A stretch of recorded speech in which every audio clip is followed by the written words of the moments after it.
Good afternoon, everyone, and welcome to Low Load Insurance Services' 7th webinar of 2010. Today's presentation will last about 50 minutes with a break for Q&A after the first section and one at the end of the presentation. Our webinar today is being recorded and will be posted to our website by next week. As a reminder, you'll earn 1 CFP-CE for attending all of today's webinar. We will provide proof of your attendance to the CFP board and will email you a certificate of completion. Please note that you must be logged on to the webinar for at least 50 minutes to receive this credit per CFP board policy. We welcome your questions and participation. However, because of the large number of attendees, please note that all lines are muted. If you have questions during the presentation, you can type them into the question box on your screen. For the first Q&A session after the first segment of the webinar, the questions will be taken from those submitted on screen. We will open the phone lines at the conclusion of the presentation for more questions. Your presenter today is Mark Maurer. Mark is a CFP and an MBA. He's a member of the National Association of Insurance and Financial Advisors and a popular speaker for financial organizations, including the Alliance of Cambridge Advisors, NAPFA, Garrett Planning Network, LIMRA, LOMA, and Society of Actuaries. He is also a contributing insurance resource to industry publications, including Businessweek, Bloomberg.com, NAPFA Advisor Magazine, AMA Physician's Guide to Financial Planning, and most recently for Jane Bryant Quinn's new book, Making the Most of Your Money Now. As the son of insurance experts Keith and Judith Maurer, Mark grew up in the insurance industry and has an impressive combination of education and mentoring. He constantly monitors the insurance and financial services industries, and under his leadership, LLIS continues to expand its portfolio of products and services.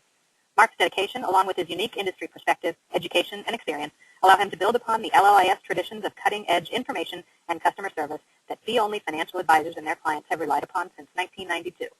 Mark, take it away.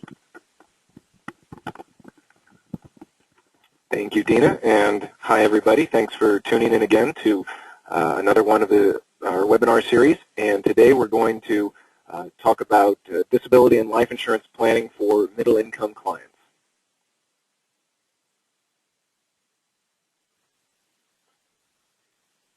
Hold on with us 1 second.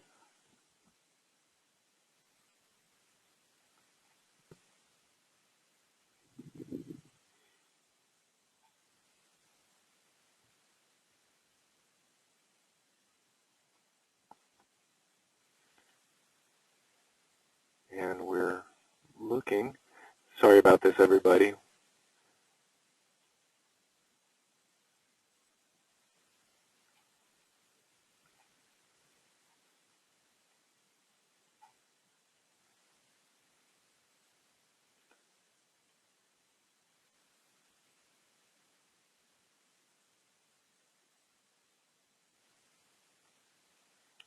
Okay, everybody, we're back on track. And, all right, so what we'd like to do is our goals for today are to talk about what issues middle-income clients are facing today, how to blend a policy or different insurance options between a client's needs and their other desires to do other things with possibly their income, and how to build a solid plan for that. And at the end of the day or the end of the hour, I'd like for everyone to walk away with to remember that any coverage is better than none. So I want to talk a little bit first about who is the middle class, and many of them are your clients. Many of them probably are even you. Household income ranges between $51,000 and $123,000 for a typical two-parent, two-child family. I needed a graphic for a two-child family, and I happen to be a two-child family. So there in the front is my son Jay, and there in the back is my daughter Marie and my wife Leah. Just sort of a shameless plug for my children. The median income is about $181,000 for those people in what we would consider middle class. For that two-parent family with 2 children, home value $231,000. They're paying almost $18,000 in mortgage expenses and are saving about $4,100 a year for those 2 children, and that by the time the kids reach college would cover about 75% of the cost at a public university.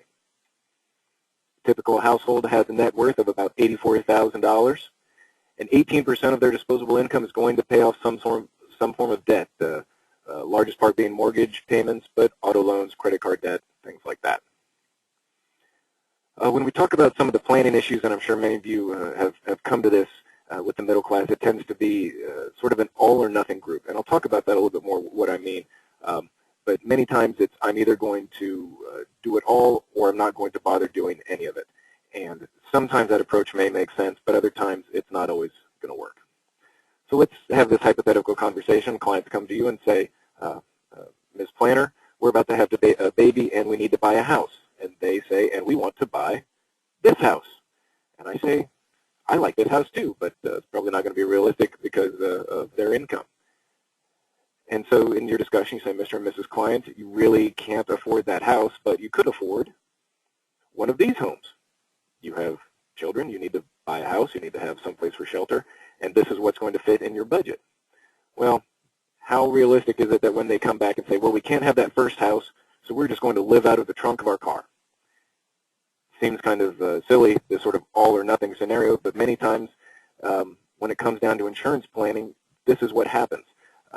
They may need lots of different types of insurance, and instead of trying to get something that fits their scenario, many times it just falls by the wayside. And so if that scenario seems silly when it comes to buying a house, to buying a car, they want a Lexus, they need a Honda Accord, kids want to go to Harvard, they want their children to go to Harvard, but more likely they'll go to the state university. Why does it seem that sometimes when it comes to insurance, the idea of, well, I can't have it all, or I can't have what I'd like, so then I don't get any?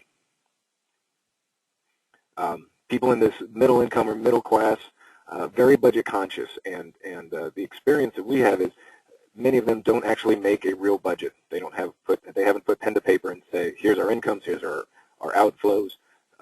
But when you say, I'd like you to do this, or I'd like you to increase your retirement planning by $500 a month. Oh, I can't do that, but we could do $300. There's some budgeted number they have in their head, may or may not be related to anything, but they have an idea of what they want or are willing to do. And when we design an insurance plan and a budget, it requires constraints. What we don't want to get to is a point where we call it a paralysis by analysis, turning over so many options and so many different scenarios that, again, we come to that all or nothing. Well, I just don't like any of these options. None of these make sense, so I'm not going to do any. So what we want to work with you and your clients is getting down to what does work. When those clients come to you, what is their duration of these particular risks? Short-term, saying disability and term life insurance. Term can be a longer-term need, but tends to be for the initial clients, and especially young clients, when we talk about short-term planning, it's income replacement. Medium-term needs, again, disability income is going to protect that income because that can be something that they're going to be earning and working for 30 or 35 years. Mortgage protection, again, term life insurance being the longer. Right now with current interest rates, most people are locking in a 30-year fixed mortgage. That's a long time to have an outstanding debt, and so 30-year term policies can help meet some of that need. And then the longer-term needs or even longer-term goals for wealth replacement, permanent life insurance to pass assets on to children or a spouse, long-term care insurance to protect their assets that they have built up in retirement. Again, these because of the client's middle income, they probably do have some retirement assets but aren't able to self-insure a period of needing long-term care, and annuities, primarily immediate income annuities that guarantee an income stream for their lifetimes. So I'd like to give you a particular client. Nick is age 38. He's an attorney making $110,000 a year. Abby's 37, and she's a physician assistant, and she works part-time making $60,000 a year. And so they're fitting right into that little our goals of middle-income people. They have a newborn with plans for a second in about 2 years, and Abby would like to stop working if they have that second child. Rates are so low, they just took out a new mortgage with 30-year fixed rate, and their expenses for their mortgage payments right now are $2,300 a month. They have $25,000 in the bank, $98,000 in an equity portfolio, and $64,000 in some qualified retirement accounts. This is part of the reason they come to you. They've done a good job of sort of putting money away, being relatively young, but